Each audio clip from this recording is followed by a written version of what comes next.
हमारी जो कर्मचारी हैं उन कर्मचारियों के लिए बहुत काम हमने किए।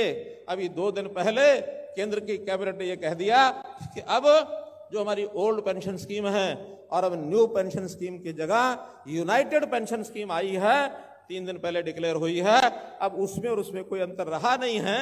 सरकार ने अपना हिस्सा, जहां एम्प्लॉय का 10% है, सरकार का 14% होता था, अब सरकार ने 14 से बढ़ा के अपना 18.5% कर दिया है। तो इसलिए 4.5% और बढ़ा दिया है। और अब पुरानी स्कीम और आज की स्कीम में कहीं कोई अंतर नहीं है।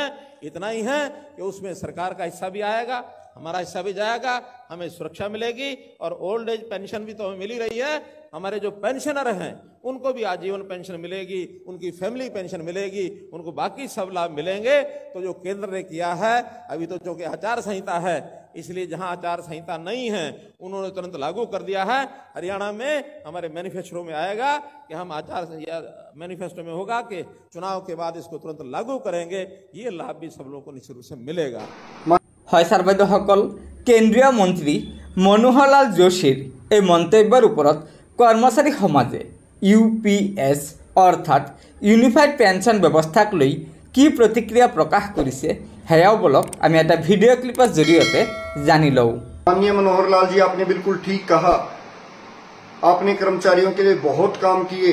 जब कर्मचारी ओपीएस की मांग को लेकर आपके पास पंचकुला पहुंचे तो आपने सबसे पहले उनके ऊपर पानी की बौछारें चलवाने का काम किया, उनके ऊपर लाठी डंडे चलवाने का काम किया। और जब इससे भी मन नहीं भरा तो आपने उनके ऊपर आंसू गैस के गोले छुड़वाने का काम किया।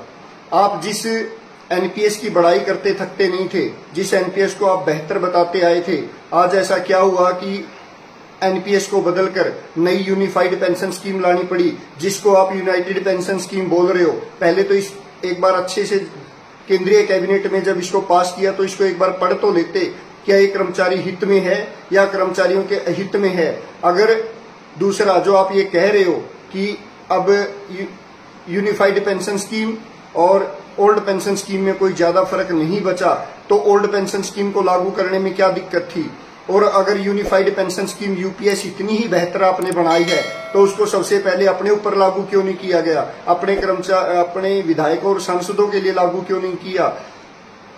और जिन अधिकारियों की कमेटी ने यूनिफाइड पेंशन स्कीम की सिफारिश की उसके अंदर सभी अधिकारी ओल्ड पेंशन स्कीम का लाभ ले रहे हैं, उनके ऊपर पहले इसको लागू क्यों नहीं किया गया।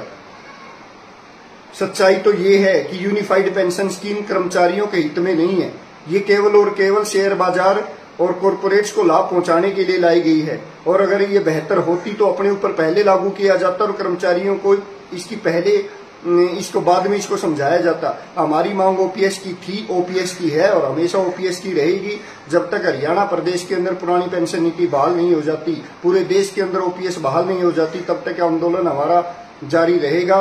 इसलिए केंद्र सरकार को चाहिए कि वो जल्द से जल्द पुरानी पेंशन नीति को बहाल करे, अन्यथा कर्मचारियों का रोष और नाराजगी झेलने को तैयार रहे।